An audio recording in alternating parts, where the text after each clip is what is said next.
There is a clay tablet in the Ashmolean Museum, Oxford, that contains the last words of a dead civilization, not a prayer, not a legal contract, a warning.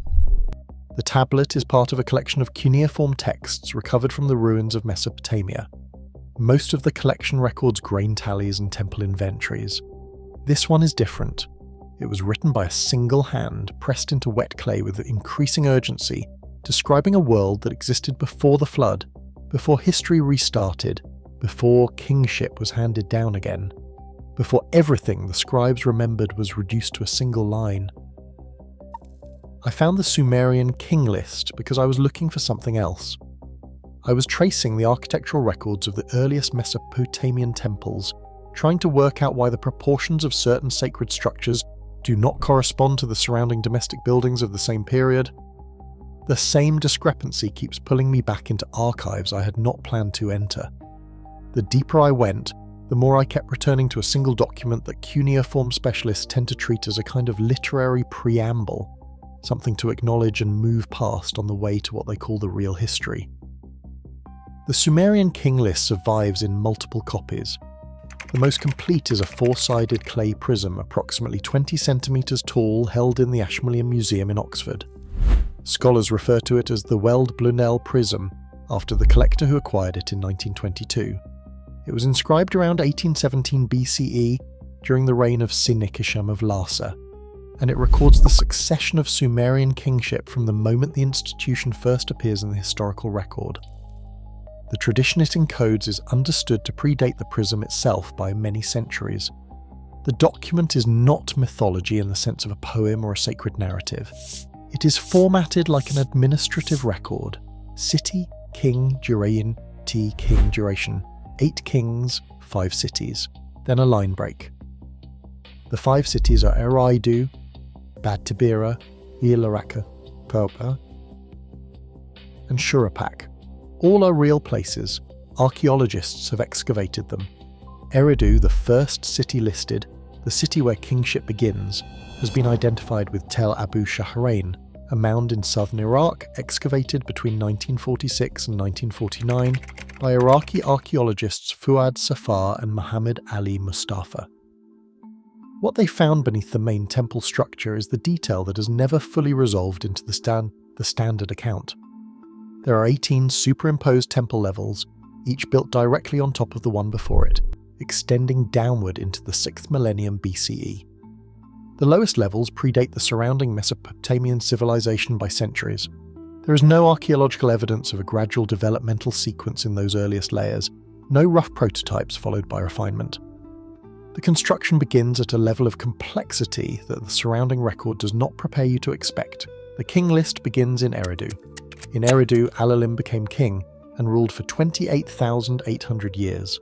After him, Al-Aljar ruled for 36,000 years. 2 kings, 1 city, 64,800 years of recorded reign.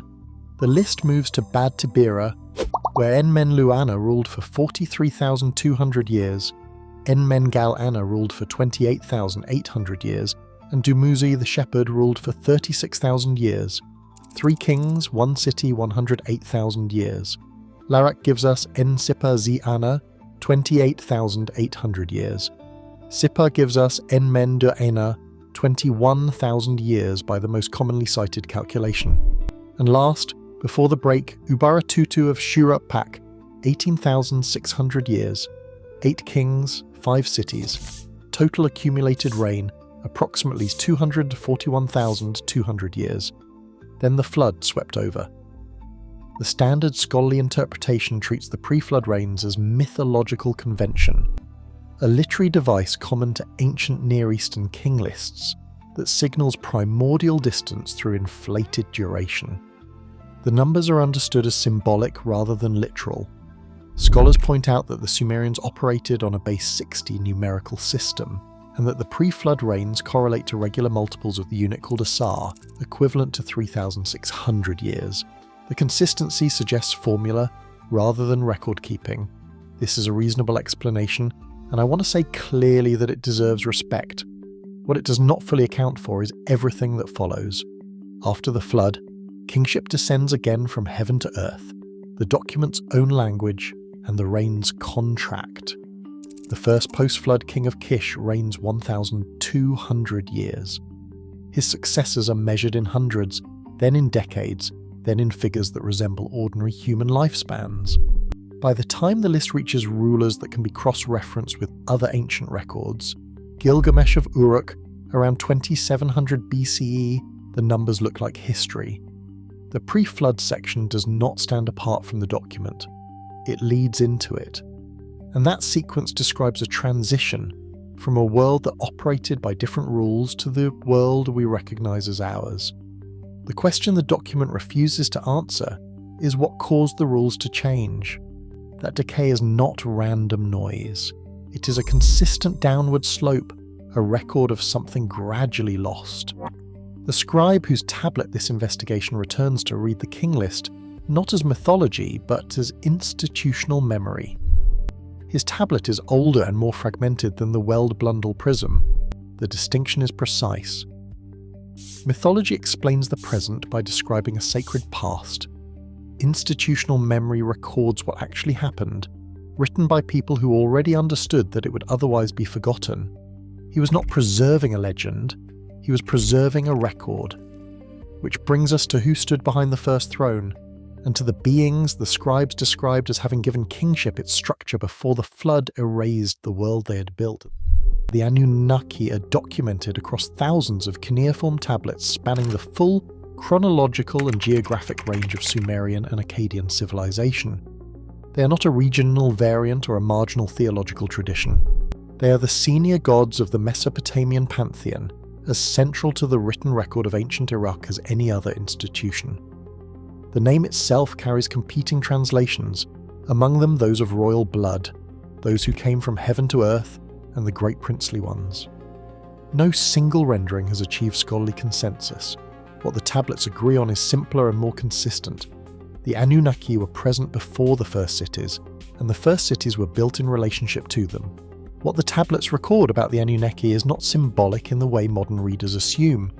They do not appear as metaphors or as stand-ins for natural forces. They appear as actors, beings who make decisions, who travel, who argue with one another, who instruct and withhold and occasionally relent. The distinction matters when you read the scribe's account, because the scribe does not describe them the way a theologian describes a deity. He describes them the way an administrator describes a chain of command.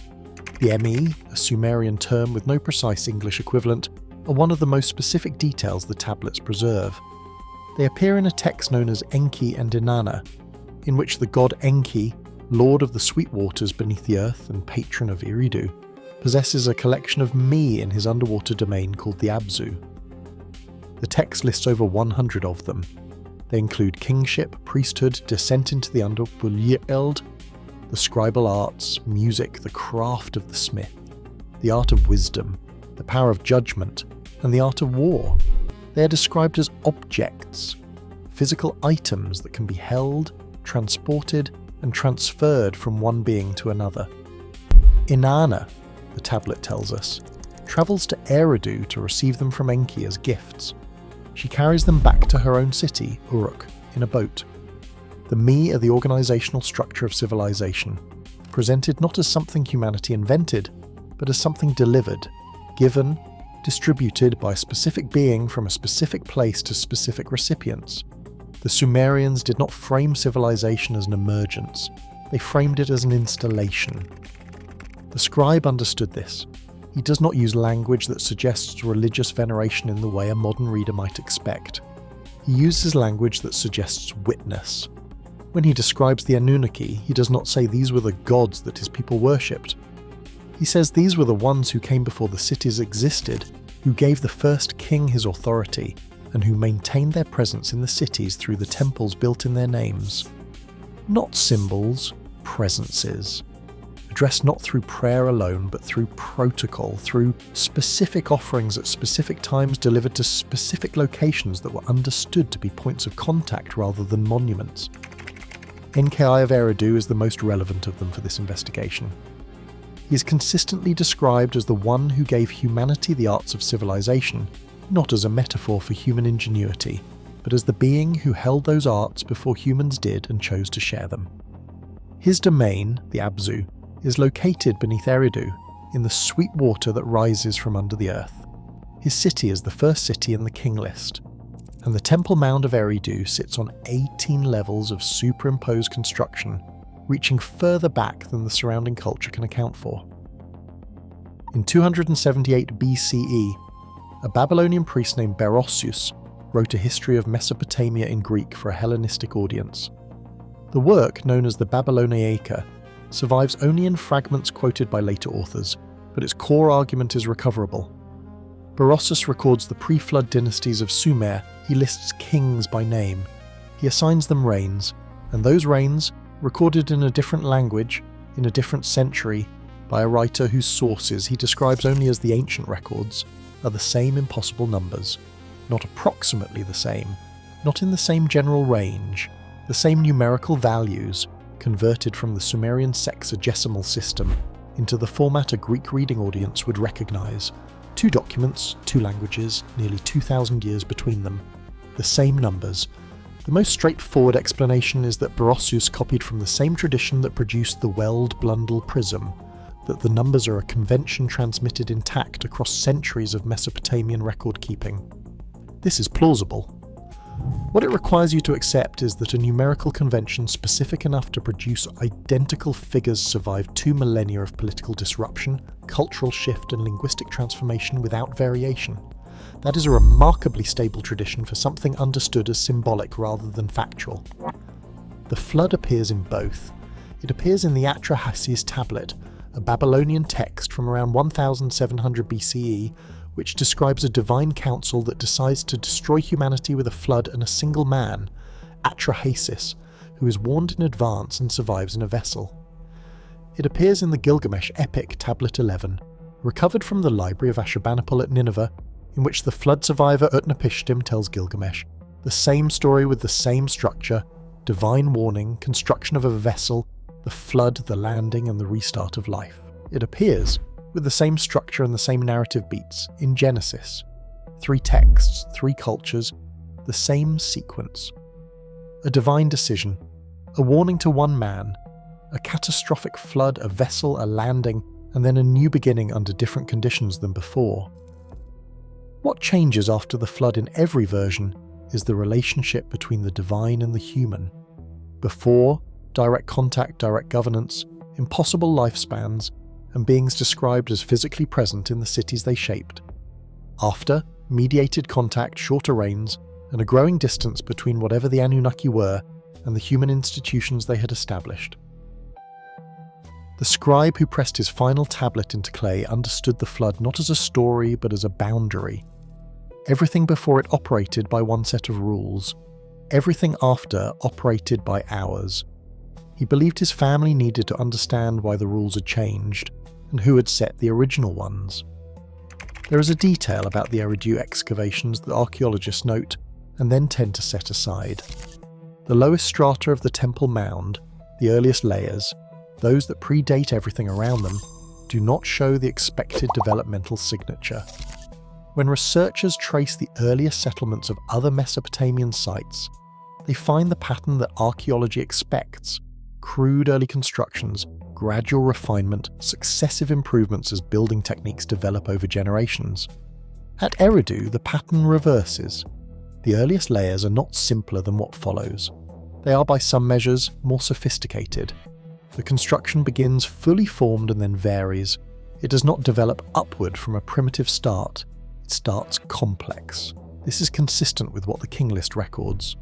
The pre-flood reigns are not the longest in a gradually extending series, as if ancient peoples inflated the past more and more the further back they looked.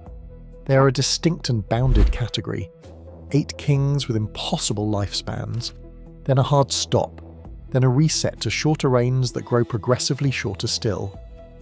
The numbers do not describe mythology scaling upward into legend, they describe a category of existence followed by its replacement. The ancient aliens' reading of this is precise, and I want to state it as precisely as the evidence allows. It does not require that the Anunnaki arrived in spacecraft, or that the sky beings of the Sumerian tablets were extraterrestrials in any modern science fiction sense. What it requires is smaller and more specific, that the pre-flood governance of Mesopotamia operated under conditions that did not apply after the flood, administered through a class of beings that the later record describes consistently as having come from above, given rulership, taught civilization, and then withdrawn.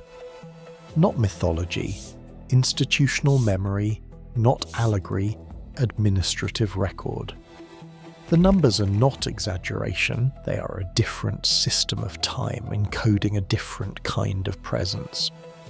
The scribe knew his tablet was nearly full. He had been writing for hours or days, pressing the stylus into clay that was already beginning to harden at the edges. He was not writing for an audience he expected to read the tablet in his lifetime. He was writing for whoever would find it after enough years had passed that the world he described would be not merely distant but incomprehensible. A world before the flood, before the reset, before the rules changed into the ones his grandchildren had been born into. He pressed the stylus harder toward the end. The impressions in the last lines are deeper than those at the beginning. A dying man making sure the clay would hold. He finished the writing. He wrapped the tablet in linen. He placed it in the foundation of what remained of the temple, not in a vessel, not in an archive, but in the earth beneath the sacred place where the Apsu had once risen, and where Enki had once kept the me before the world he administered was swept away. He did not know if anyone would find it. He believed they had to. There was, in every generation after him, one person who still carried the full count. A temple priest in the early 2nd millennium BCE had memorized the King List, and he understood that the numbers were not symbolic. They were the record of a governance structure that no longer existed. A grandmother near the ruins of Uruk told her grandchildren that before the flood her ancestors remembered beings who came from the sky and built the first cities, and she warned her family that the world had been reset once. A Babylonian priest named Berossus wrote it all down into Greek because he wanted his readers to understand he was not inventing this, he was copying it. The tablet the scribe buried is not the Weldblundel prism. The prism was inscribed nearly 2 centuries after the period when the scribe of this investigation lived. But the tradition the prism encodes and the tradition the scribe preserved are the same tradition, pressed into the same medium, because the Sumerians understood something about clay that every other ancient writing material eventually proved correct. Papyrus burns, wood rots, memory fails, clay survives. It survives fire, it survives flood, it survives 4,000 years of silt intact. The timeline from Eridu to the present is not subtle. The first city stands in the King List. Kingship descends from heaven. 8 kings rule for a total of 241,200 years across 5 cities. The flood sweeps over. Kingship descends again. The reigns shorten. Gilgamesh rules in decades. Berossus records the same pre-flood numbers in Greek in 278 BCE. Fuad Safa excavated Tel Abu Shahrain between 1946 and 1949. The Weldblundel prism sits in the Ashmolean Museum in Oxford. Photographed, translated and publicly available. The Atrahasis tablet is in the British Museum. Tablet 11 of the Gilgamesh epic is in the British Museum. The warning survived. Only the interpretation was lost. The scribe who pressed his last tablet into the foundation of a ruined temple did not know about Oxford. He did not know about the British Museum. He knew only that clay outlasts men and memory, and that his family needed to remember one thing. Before the cities existed, something came, and what it left behind is still legible in the documents, in the numbers, in the 18 levels of superimposed temples reaching down into a silence that no history we have been taught has fully explained. The tablet is still in the ground, or it is not. The warning is still in the clay, either way.